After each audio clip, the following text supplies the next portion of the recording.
This is our third class on simple harmonic motion, and we're going to be looking at Hooke's law and eventually talking about potential energy that's stored in a spring.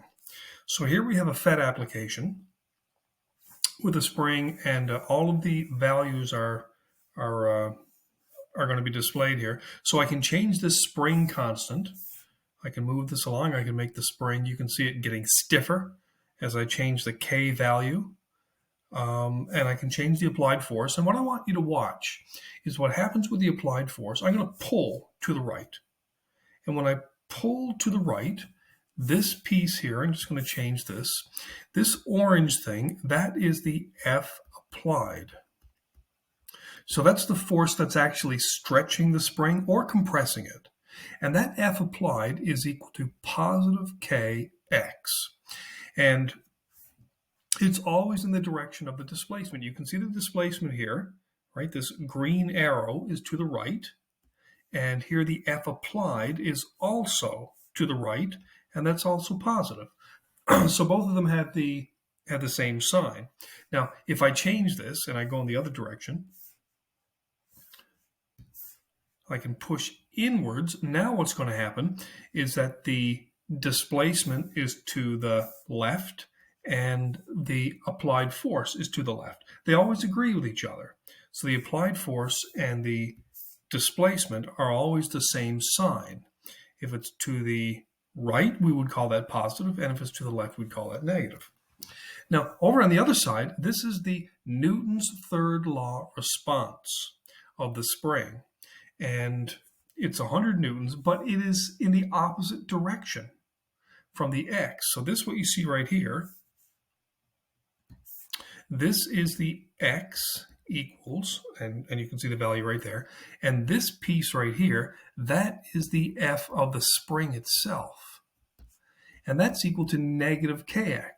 It's in the opposite direction of the displacement. And so this is the Hooke's law force. If this join right here were to snap off, this spring would accelerate backwards to the left because of the spring force. Right now, the two forces are in balance. We have the applied force and we have the spring force. And I don't know if you remember when we were talking about the force of static friction. When you push, the applied force is in one direction, and the force of static friction is always equal to it, and it is in the opposite direction. So this is the same phenomenon we have going on here. The applied force creates an equal and opposite reaction in the other direction. So minus Kx for the spring force and positive Kx for the applied force, because it always acts in the opposite direction.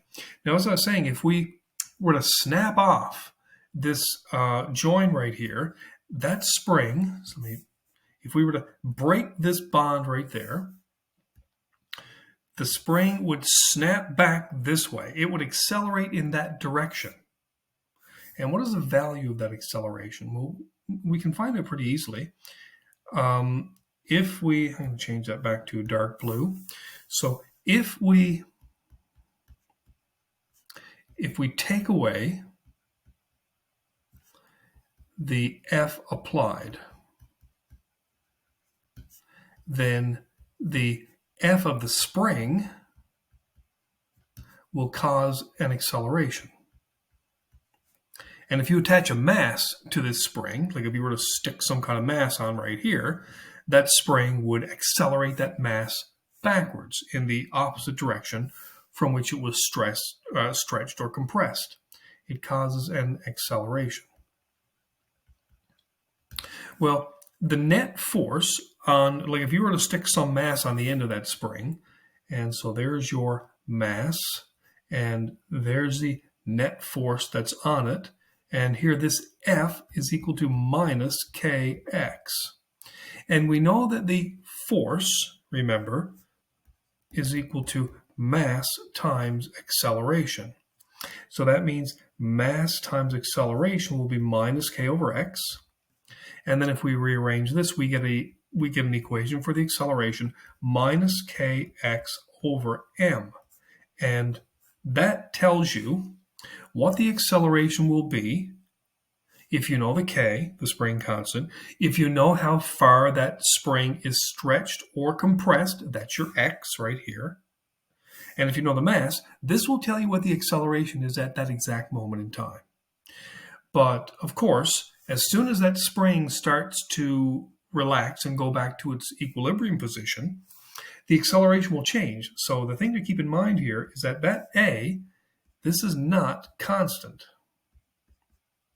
So the force is not constant, the acceleration is not constant. It's not constant because the force is not constant. It's always changing. But if you look at this, before we snap that spring, we have, if you want to put this into a free body diagram, there would be your mass right there. I can even color that in white to make it look kind of nice.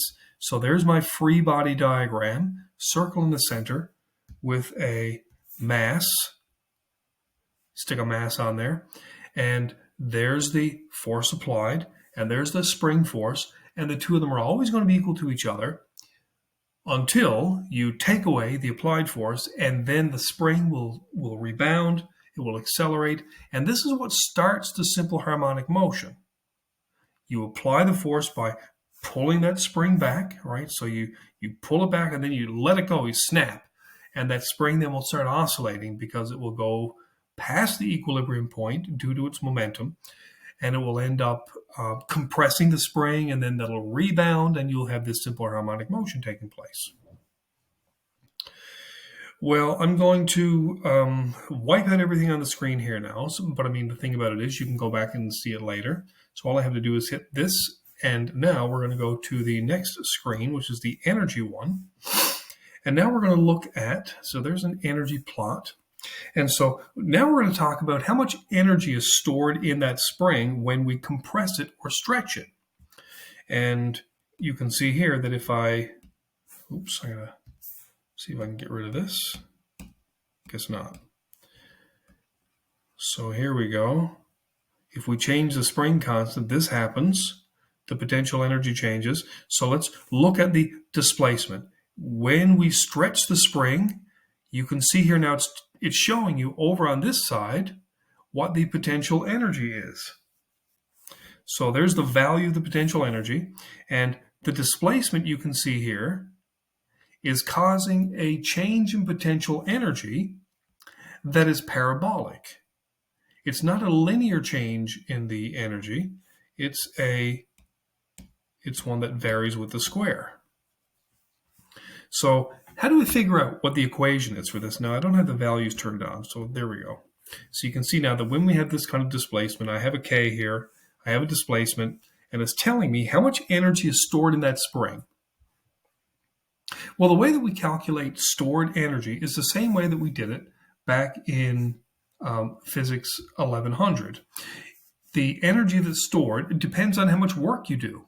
So the work done to stretch this spring is equal to force times distance. That's how you transfer energy into an object.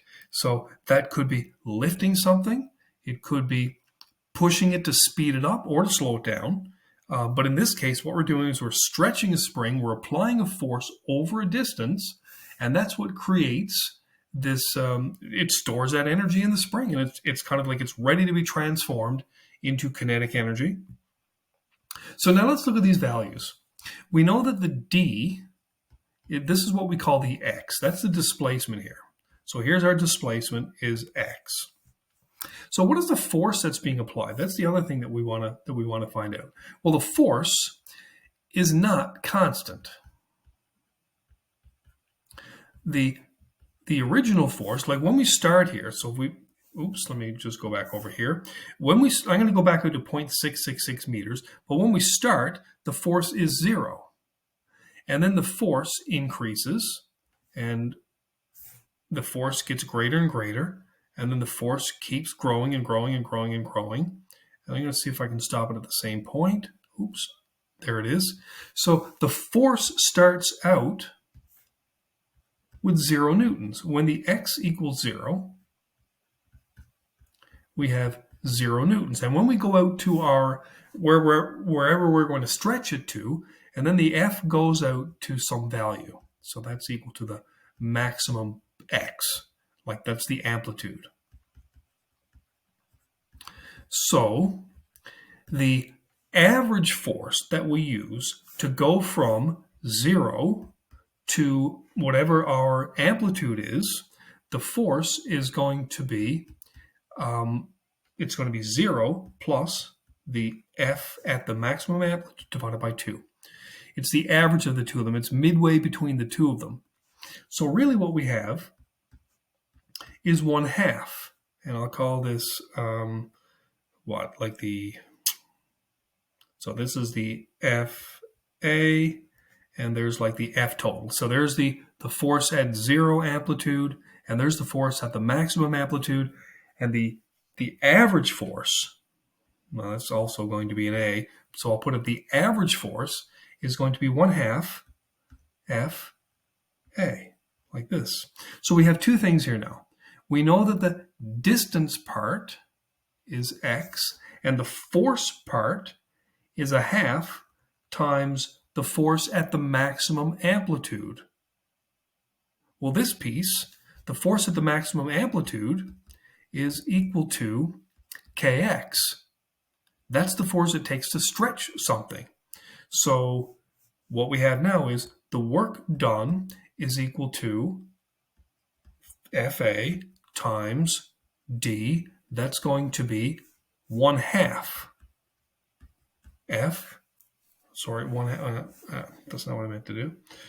That's going to be 1/2 kx times x. So it's half of the force required at the maximum times the displacement. This is just the work equation.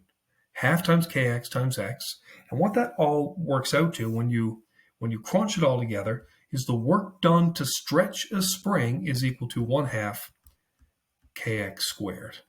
That is the work done when you stretch a spring or you compress it. And remember, the work done is the energy stored. So the potential energy, that's the same as the work done to stretch it. To stretch or compress, whichever side you're coming from. So the potential energy is equal to 1/2 kx squared.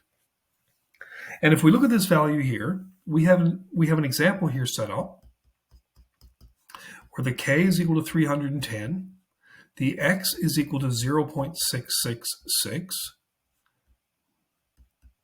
and that means that the potential energy must equal 1/2 times 310 times 0.666 all squared. And let's see what that is. I got a calculator handy here. I know what's going to happen, but I'm going to type it in anyway. Times 310 times 0.666 squared.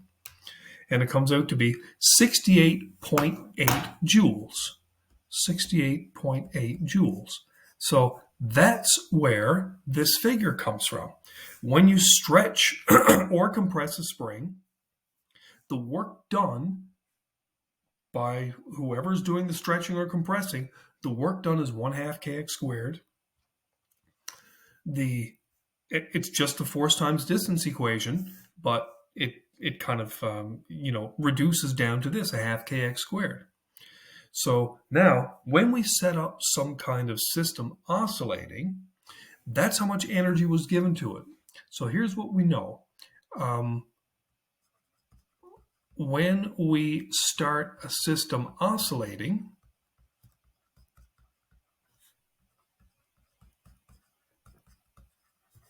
the E total is going to equal 1/2 kx squared at the x maximum. So you pull it out as far as you can, and then you let it go, and that's the total energy in there. That's how much work you did, and then that remains constant. So then, if there's no friction, which is how we start these things off, if there's no friction, the E total never changes. And in fact, all that happens is it just cycles between stored energy at the two extremes and then kinetic energy as it crosses the equilibrium point, and it just cycles back and forth like you're dealing with a roller coaster.